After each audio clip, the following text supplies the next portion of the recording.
C'est dans le nord de la France, près de Roubaix, que sont fabriqués les rubans des marques les plus prestigieuses au monde, grâce à un savoir-faire très pointu, cultivé depuis plusieurs générations. Ici, en relief dorure, le plus important, c'est la brillance, bien sûr, c'est le dorure qui est concerné. En relief simple, c'est plutôt l'encre qui ne va pas trop sur le ruban, qui soit bien nette, bien lisible, et qui tape à l'œil, qui claque, comme on dit. Fondée en 1947, la société Sinre-et-Jacques utilise encore des machines datant d'après-guerre pour certains de ses rubans en coton tissé. Mais elle a aussi su se moderniser avec de nouveaux outils plus rapides. Après le tissage, direction l'essorage et le repassage. Tous les ans, ce sont 40 000 km de rubans qui sortent de ces ateliers. 40 personnes travaillent ici, des rescapés du secteur.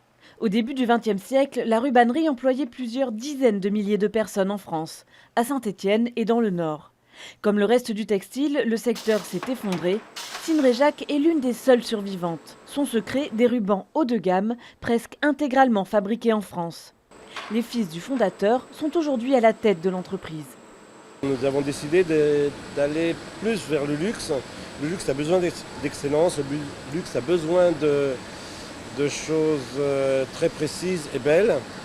On a, grâce à notre ancienneté, à notre savoir-faire, on arrive à rester très pointu. Une précision qui séduit. Aujourd'hui, le chiffre d'affaires atteint 9 millions d'euros avec une croissance annuelle de 5%. Les rubans des mariages de Donald Trump avec Ivana et du prince William et Kate ont été confectionnés ici. Sinre-et-Jacques exporte plus de 50% de sa production, notamment vers les pays du Golfe. La petite entreprise du Nord a ouvert des bureaux au Japon, en Italie, aux États-Unis et bientôt dans les Émirats.